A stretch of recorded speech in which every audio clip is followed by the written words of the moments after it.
This interview courtesy of Sauga 960 AM.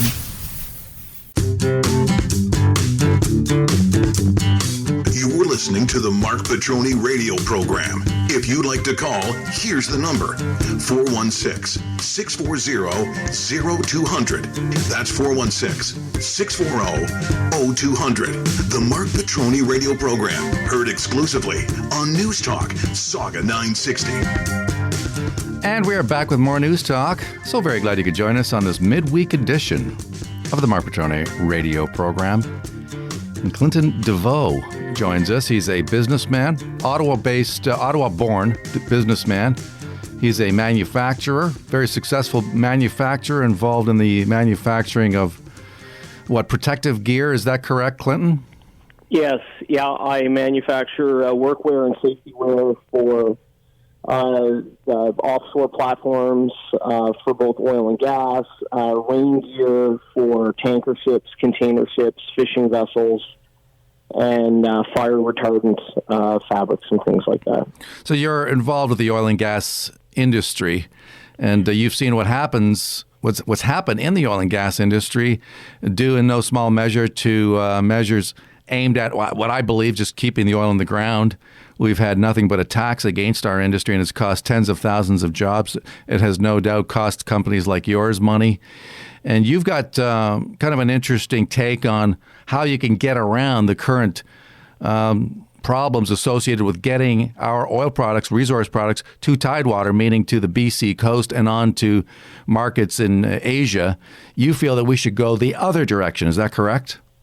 Yeah, and so your listeners understand, when I say the other direction, I don't mean Atlantic Canada either. I'm talking about the Hudson Highway, our northern coast and our northern port. Right. So Quebec would not have any say about this either. Yeah, so what's great about this idea, it was a couple of things. So first of all, today, Western Canadian Select, which is how Canadian oil is priced, is trading somewhere around $38.50 a barrel. So the reason this is important is because the global price for oil, so in this case, if we use what's called WTI, or West Texas Intermediate, it's trading around $55.50 a barrel. So there's about a $17 to $18 difference in the price from international prices versus our price. And so we have one customer. And so our one customer is the United States. So in order for both the provincial governments in Saskatchewan and Alberta, as well as the federal government, to really get the value for this crude, it's got to reach Tidewater so that we can have more than one customer. This way we can get global prices. So the great thing about the Hudson Bay is that you have a northern port which is ice-free for a good portion of the year. And then when ice forms other months of the year, it's easy to navigate through because it's new ice, because the Hudson Bay melts every year and then it freezes over. And so modern double-hull tankers would not have any sort of serious issues navigating through the Hudson Bay. And the reason all of this is important is because this removes the problems with the provinces of British Columbia and Quebec, as you alluded to earlier in the conversation. So this removes a problem for both the Prime Minister as well as the two premiers in Alberta and Saskatchewan. It allows our product to get to Tidewater. And, we would need to, the Manitoba government, in this case, really needs to step up, and it needs to become a uniter. And the reason I say that is because Brian Pallister, the Premier of Manitoba, he has an opportunity to help get this product to international market, which benefits every Canadian, from British Columbia to Newfoundland and all points in between. And the other reason it's important for Brian Pallister to do this is because you've discussed on your program some of the Western separatist sentiment that's starting to heat up in Saskatchewan and Alberta. So this will quickly quell that potential problem. And it's not overly complicated. So they need water that's in the Hudson Bay that's somewhere between 50 to 60 feet deep in order to get vessels into the bay, which is not a problem because there's plenty of deep water in the Hudson Bay. The feds would have to sign off on this, though, wouldn't they, Clinton? Pardon me? The feds would have to sign off on this, wouldn't they? Sure, we would definitely need the feds to sign off, but the advantage to the feds in this case is a couple of things. So the first one is that you're dealing with a far fewer number of First Nations groups. So this makes negotiation much easier to deal with because you're not going to have as much disruption. The feds are not going to have to deal with the political consequences of upsetting British Columbia and Quebec. Because Manitoba, in this case, I would think, would look at this and go, this is a no-brainer for us. They could invest a little bit of infrastructure in Churchill, beef up the road network getting into Churchill, communications lines, things like that. Work with the feds on improving the rail line. And then they would need to find a partner in the private sector that would be prepared to install a tank farm, that would be prepared to build a wharf system and to purchase what's called a monobuoy. So for your listeners out there that are wondering, like, what's a monobuoy? The Irving Oil Refinery in St. John, New Brunswick has one of these things that floats in the Bay of Fundy. And so when tanker vessels come in and out of the bay to load or unload product, they hook up a line to this monobuoy, and then this monobuoy is connected to a pipeline that runs to a tank farm. Let me ask you this, Clinton. Why didn't anybody think of this before?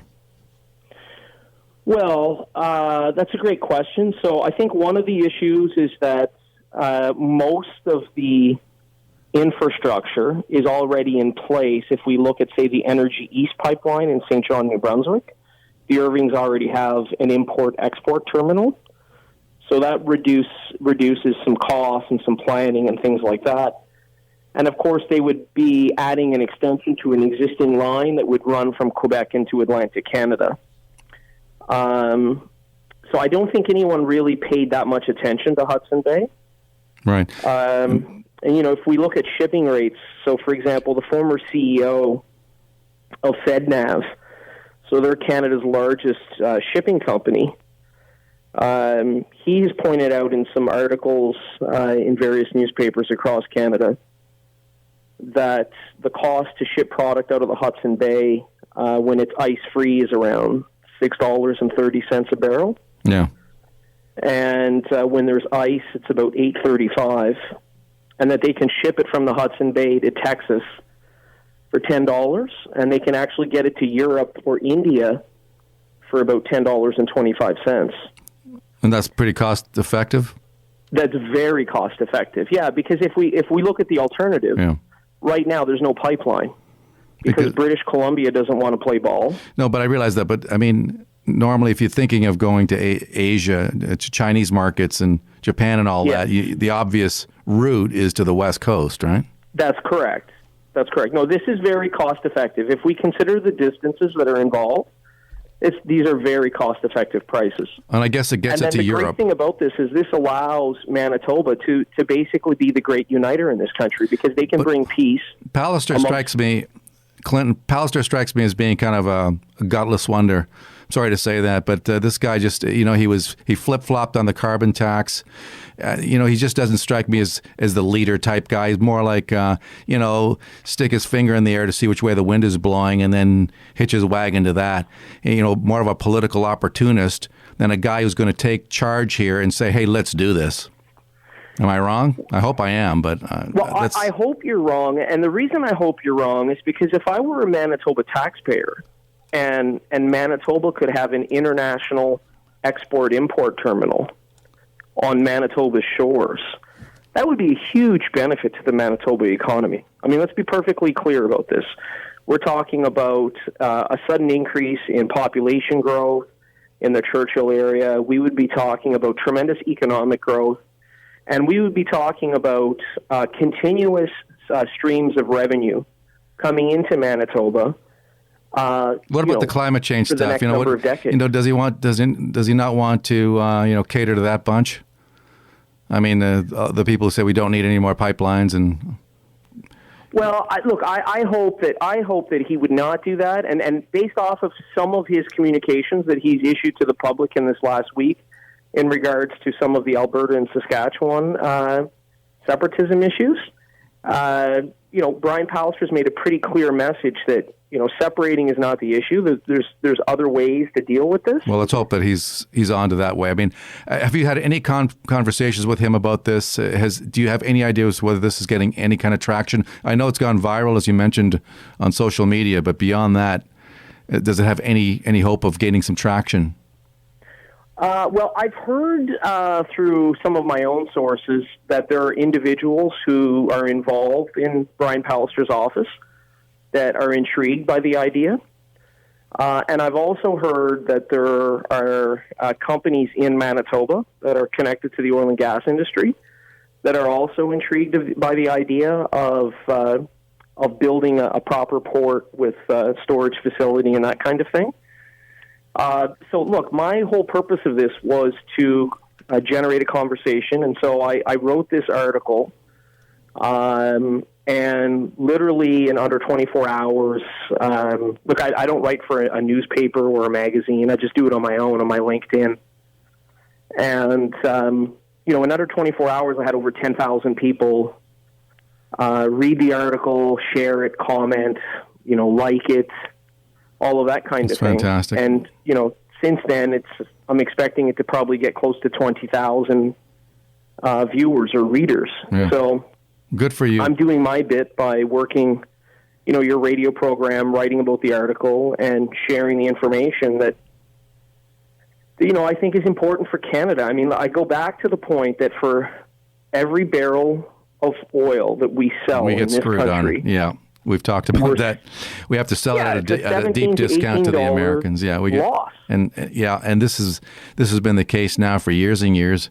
Something's got to be done. But good for you for grabbing the bull by the horns and putting forth this proposal, because I think it's getting some attention and deserves even more of it. Clinton, thank you so much for being on the show. Just one last thing. Yeah, go ahead. I think it's really important too that I know that there will be criticism that will be directed at me for this idea.